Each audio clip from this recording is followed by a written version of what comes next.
Hello students, today we will learn about the concept of factorization, which is very important for class 8th and 9th and obviously for class 10th as well. So factorization basically is a process of breaking down an algebraic expression into a product of simpler terms. Like if I say in a simple words, आपको कोई भी algebraic expression दे रखा होगा, आपको उसको simpler form में break करना। सो यहाँ पे हम जो एक्सप्रेशन यूज करते हैं वो जनरली एक पोलिनोमियल यूज करते हैं and I think you are already aware about the concept of polynomial. Polynomial आपके अल्जेब्रिक एक्सप्रेशंस होते हैं जिसमें दो पार्ट से ये ब्रेक होता है। इसके जो दो पार्ट्स बनते हैं वो हमारे एक तो बनता है on the basis of terms, जिसमें हम टर्म्स को काउंट करके पता करते हैं कि कौन सा पोलिनोमियल बनेगा, और दूसरा जो होता है वो होता है on the basis of power. ये चीज आपने ऑलरेडी अपने प्रीवियस क्लासेस में पढ़ रखी है। यहाँ पे जो हमारा मेन कंसेप्ट है वो फैक्टराइजेशन है कि आपको कोई भी अलजेब्रिक एक्सप्रेशन या पोलिनोमियल दे रखा होगा तो आपको उसको कैसे फैक्टराइजेशन करनी है, कैसे उसके फैक्टर्स बनाने हैं। तो यहाँ पे हमारे कुछ की मेथड्स होते हैं फैक्टर करने के, जो आज मैं आपको नॉर्मल की मेथड्स बता रही हूँ। फिर नेक्स्ट क्लास में हम इनको डिस्कस करेंगे कैसे कैसे हम किस किस की मेथड का कैसे कैसे यूज करते हैं। सो फर्स्ट की मेथड जो हमारा है वो है टेकिंग आउट कॉमन टर्म्स, कि आप अपनी अलजेब्रिक एक्सप्रेशंस के अंदर से, अपने पोलिनोमियल के अंदर से कोई भी कॉमन टर्म कॉमन निकाल लो। जैसे अगर मैं इसका आपको एग्जांपल दूं, तो अगर मान लो मुझे एक एक्सप्रेशन दिया हुआ है 5x+20, तो इसमें आपको क्या कॉमन दिख रहा है, कौन सा ऐसा नंबर है या कौन सा ऐसा वेरिएबल है जिसमें जो आप इसमें से कॉमन निकाल सकते हो। तो जैसे 5 है और इधर 20 है एंड उन दोनों में से 5 कॉमन निकाल सकते हैं। अंदर जो आएगा वो x बचेगा यहाँ पे, और 5 की टेबल में 20 आता है 4 पे। तो हमने अपने एक्सप्रेशन को इन दो फैक्टर्स में डिवाइड कर दिया। ऐसे ही अगर बाय चांस आपको एक एक्सप्रेशन दिया हुआ है जिसके अंदर से आप वेरिएबल कॉमन निकाल सकते हैं, लाइक x² + 2x, एक जनरल मैंने एक्सप्रेशन लिख दिया। इसके अंदर से आपको दिख रहा है कि x इसके पास भी है, x इसके पास भी है, तो x आप कॉमन निकाल सकते हो। तो अंदर जो आपकी टर्म आएगी, यहाँ पे x की दो पावर है तो एक x मैंने बाहर निकाल दिया, एक x अभी भी उसके पास है और प्लस में 2 बच जाएगा। तो इस एक्सप्रेशन को भी मैंने दो फैक्टर्स में डिवाइड कर दिया। ऐसे ही जो सेकंड मेथड होता है आपका फैक्टराइज करने का, वो होता है ग्रुपिंग द टर्म्स, कि आप अपनी टर्म्स पे ग्रुप बना लीजिए। जो भी आपको लग रहा है एक जैसी टर्म्स हैं या जो भी आपके एक जैसे एक्सप्रेशंस हैं उनको इकट्ठे कर लो।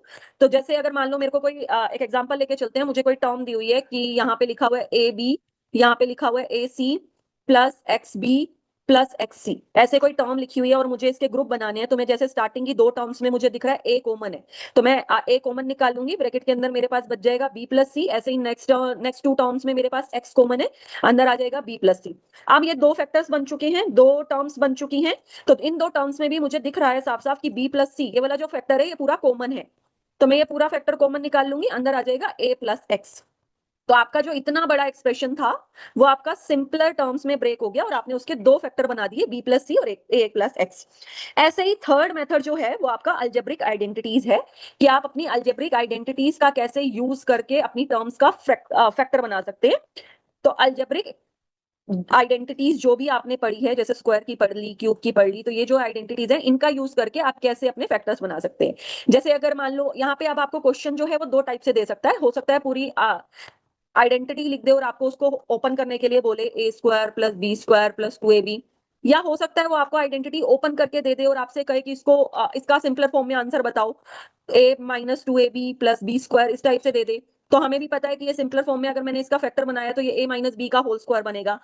इन द सेम वे अगर मान लो मुझे दे रखा है a² - b², तो इसके कैसे फैक्टर बना सकते हो, a - b a+b, ये इसके फैक्टर आ जाएंगे। तो थर्ड की मेथड होता है अपनी अलजेब्रिक आइडेंटिटीज को यूज करके उनका फैक्टराइज करना। Fourth method which is very important method, जो हम जनरली पोलिनोमियल्स को सॉल्व करने के लिए यूज करते हैं, स्पेशली फॉर क्वाड्रेटिक पोलिनोमियल्स को फैक्टराइज करने के लिए यूज करते हैं, वो होता है middle term splitting. Middle term splitting में हम क्या करते हैं, अपनी क्वाड्रेटिक इक्वेशन की जो मिडल टर्म होती है, जो एक्स के साथ वाला फैक्टर आप कह सकते हैं। जैसे आपको एक क्वाड्रेटिक इक्वेशन दे रखी है x² - 5x + 6, या आपको एक क्वाड्रेटिक पोलिनोमियल दे दिया, इसकी जो मिडल टर्म है वो ये वाली है, तो इसको स्प्लिट करना है, इसको स्प्लिट करना है। लेकिन कैसे स्प्लिट करना है, आपको इसके दो पार्ट बनाने हैं, लेकिन ऐसे बनाने हैं जिनको ऐड या सब्ट्रैक्ट करें तो 5 आना चाहिए और मल्टीप्लाई करें तो 6 आना चाहिए। तो जैसे मेरे को पता है 6 के जो फैक्टर बनते हैं वो 3 और 2 बनते हैं, और अगर मैं 3 और 2 को ऐड करूं तो वो 5 भी बनता है। तो इसको हम ऐसे बना सकते हैं x² - 3x - 2x + 6, जिसके अंदर से हम फर्स्ट टू टर्म्स में से x कॉमन निकाल लेंगे, x - 3 हमारा बच जाएगा, और लास्ट की दो टर्म्स में से मैं 2 कॉमन निकाल लूंगी, वो भी x - 3 बच जाएगा। और फिर ये दो दो नई टर्म्स मेरे पास बनी है, इसके अंदर से x - 3 आपको कॉमन दिख ही रहा है, तो लास्ट में x - 3 और x - 2 ये हमारे दो फैक्टर बन जाएंगे हमारे क्वाड्रेटिक पोलिनोमियल के। एक और भी हमारा एक मेथड होता है जिसे हम सिंथेटिक डिवीजन कहते हैं, ये भी हम काफी जगह यूज करते हैं अपनी फैक्टराइजेशन करने के लिए, बट वो थोड़ा एक्सटेंडेड मेथड है जो अभी के लिए आपके सिलेबस में नहीं है। तो अभी जो हम पढ़ेंगे वो सिर्फ ऊपर के 4 मेथड पढ़ेंगे। इनके बेस पे हम अपने क्वेश्चंस करेंगे और अपनी चीजें वो करेंगे, कैसे कैसे इनको सॉल्व करते हैं, कैसे कैसे हमारा मेथड निकलते हैं। तो इनके बेस पे हम क्वेश्चन करेंगे, वो हम करेंगे अपनी नेक्स्ट क्लास में। आज के लिए आई होप आपको ये चारों मेथड जो हमारे हैं फैक्टराइजेशन करने के वो समझ आ गए होंगे। तो मिलते हैं अपनी नेक्स्ट क्लास में with some examples of every method. Thank you.